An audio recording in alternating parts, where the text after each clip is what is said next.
The years spent in the frenzied rhythm of the metropolis have become a kind of test for us. Every day we became more and more aware that the hustle and bustle of the city was suffocating us, preventing us from breathing deeply.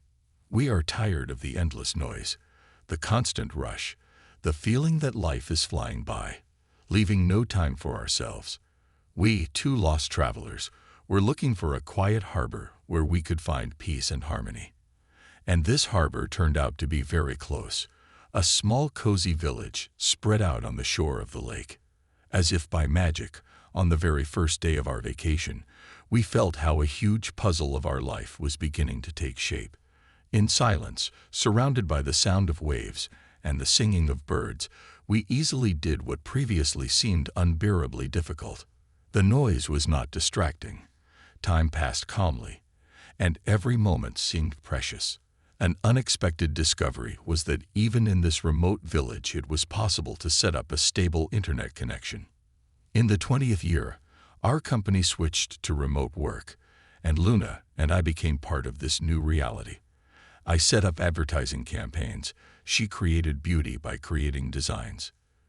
We did all this in a peaceful atmosphere surrounded by the beauty of nature.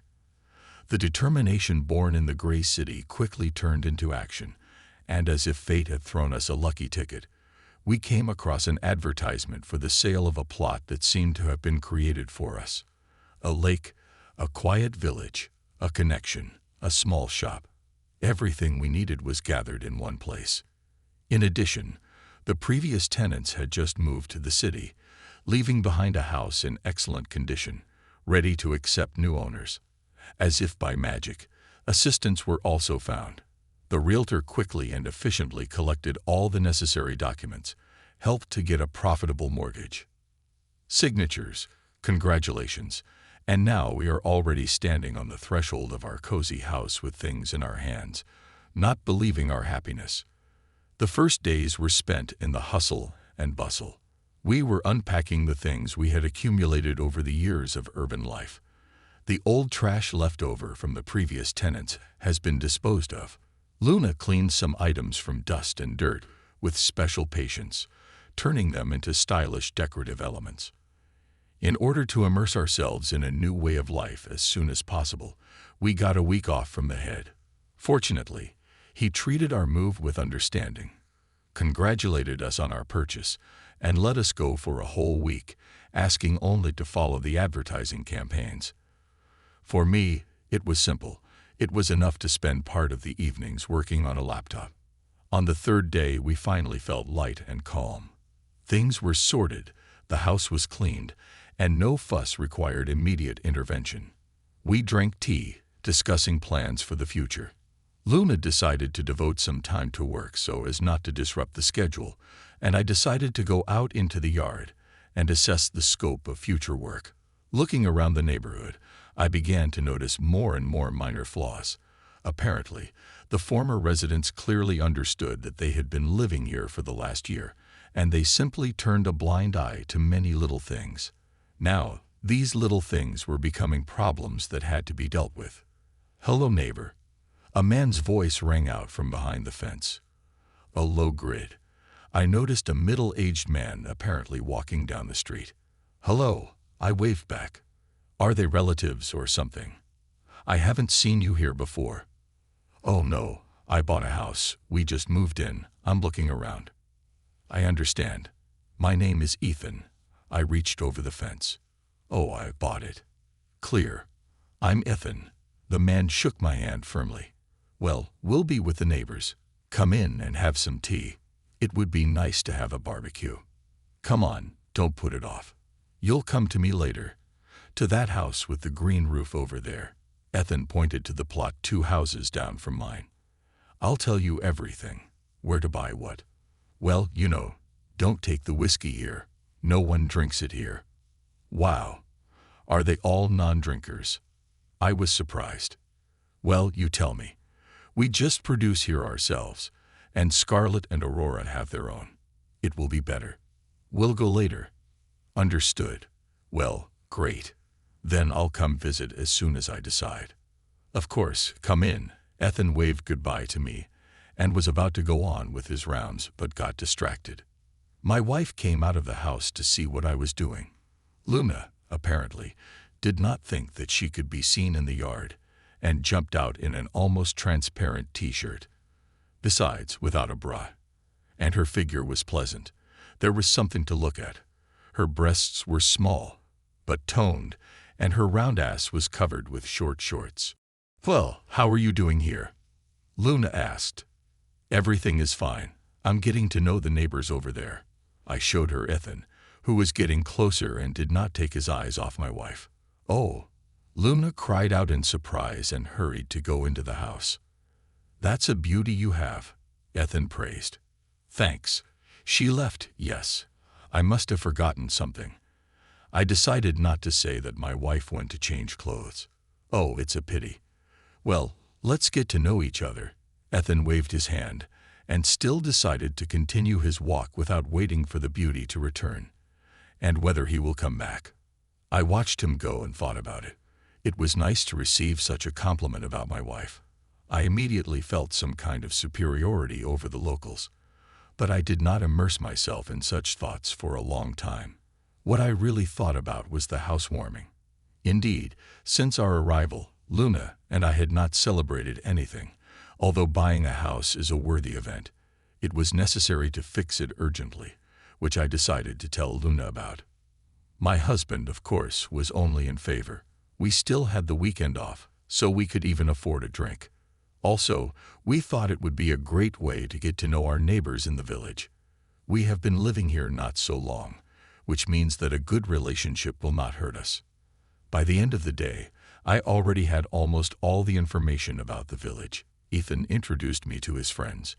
Men are also older than me, but they are easy to communicate with, so I did not experience any inconvenience. Together they told me the approximate way of life, what they do, and took me to the house of the same Scarlett. A voluptuous woman, still young in face, gave her tincture a taste. Together with Luna, we managed to pull the folding table out into the courtyard. Although it folded, it was still quite heavy, and all the time it seemed that it was about to fall apart, but in the end, it stood firmly on the ground. The table was set mainly with salads and snacks, and they decided to cook steaks for the hot meal. The neighbors gathered an hour before the appointed time. First, Ethan came up with two of his friends, David and Matthew. Scarlett and her husband were also invited. Aurora, the second woman who makes alcohol, was not told to be called.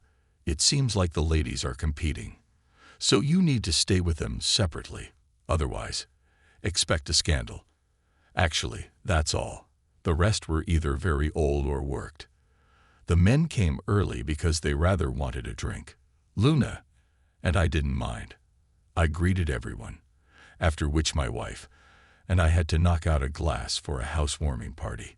Only after that, I was allowed to roast meat, and Luna was seated at the table, asked about her life, work, and plans. Ethan came up to me periodically, holding 2 glasses in his hands. The others were drinking at the table, including his wife, and I was standing near the barbecue, so Ethan made sure that I didn't miss anything either. It was getting fun, and soon Scarlett and her husband, a short, quiet man named Luke, came up. As soon as he drank, he came to me to stand near the barbecue while the others were making noise at the table. We had a pleasant, calm conversation. When it got dark and all the meat was cooked, everyone managed to get really drunk. The atmosphere was conducive to allowing yourself to relax. Finally, a private house and a pleasant company gathered. Men were constantly joking about the ladies, and everyone was laughing. The jokes were a little vulgar, but under alcohol, they flew with a bang. A couple of times I noticed how Ethan or one of his friends sat down with the ladies, and his hand often dropped from his shoulder to his chest and squeezed it. But the lady didn't seem to mind. She laughed and talked without noticing anything. Scarlett's husband was sitting next to me, complaining. I decided that maybe it was just my imagination. But then I noticed that he was sitting down to my Luna in a similar way, also an uncomplicated hug on the shoulder, after which his palm casually slides onto her chest. On top of that, Luna came home an hour ago to take off her bra because of the hot weather. No matter how much I looked at my wife, I didn't see any dissatisfaction. Luna did not react to the touch. I'm a little tense, but I'm not a fan of scandals. In principle, I try not to conflict with anyone in my life. Soon I noticed that Scarlett had gone arm in arm with Matthew, one of Ethan's friends. I didn't understand where they went. I decided to ask Luke, but he just waved them off, saying that they probably went for a walk to get some fresh air. I looked at everyone at the table. Jokes, laughter, noise. No one paid any attention to the departed couple. Men, on the contrary, tried to communicate more with Luna.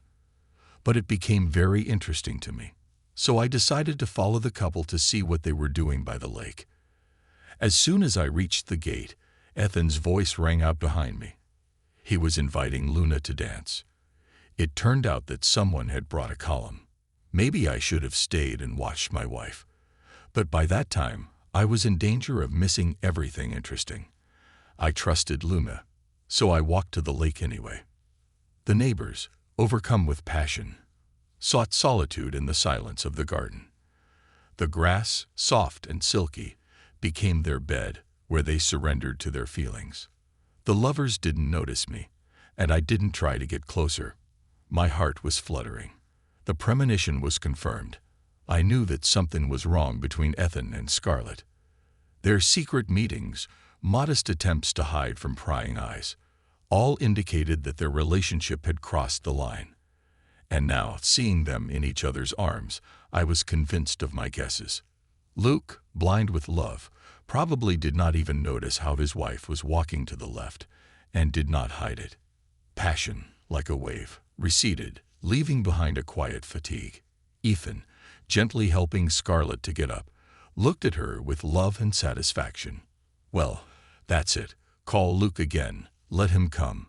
Otherwise, I didn't have enough. Scarlett's voice rang out. It looks like he has new plans, Ethan replied. But who's going to let him? She muttered, barely holding back her laughter. This girl walks with her hubby by the hand, and she doesn't care about others. Tell him to leave, or I won't give him anything else today, Scarlett continued. The conversation surprised me, and if I hadn't been drunk, I would have been worried. But the plans of the village men made me smile. I went back to the yard to avoid meeting Evan. The moon was dancing fervently, and David was circling around her. It seemed to me that when I entered, her t-shirt was pulled up, and she was bouncing on the arms hugging her from behind. But it was over instantly. Apparently, it's because of my arrival. I decided I was imagining it. Soon he came in, and Ethan called David over to him. At that moment, I was watching Luke, knowing perfectly well what the men were talking about, but I didn't notice any reaction.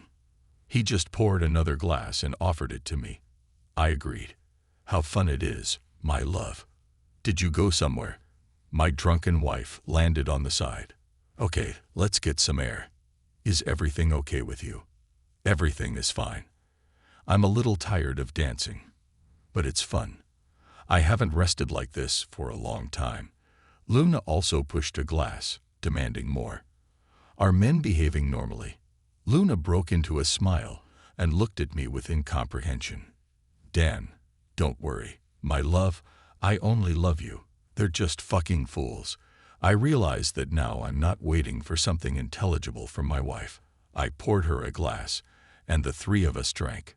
Turning around, I saw that Luke was calling me. I had to come over. In short, it's $1 million deal, he stammered to me. What is it? I was interested. Just be quiet. He came closer to me and leaned into my ear. Do you want Scarlett? What? I almost jumped away from him. I did not expect such an offer. Neen, what are you saying? I'm married. So what? Luke stared at me in surprise. We'll keep an eye on your moon. I nodded in agreement, walked him to the gate, and decided it was time to return to the table. Turning around, I stood rooted to the spot. My Luna was sitting on David's lap and kissing him in a hickey. The numbness was replaced by an outburst of rage. Everything seemed to freeze. Even the wind stopped stirring the leaves. At that moment, I just decided to stop this circus and showed my attitude to what was happening with a couple of punches. A week later, I put the house up for sale, and I only saw Luna through lawyers.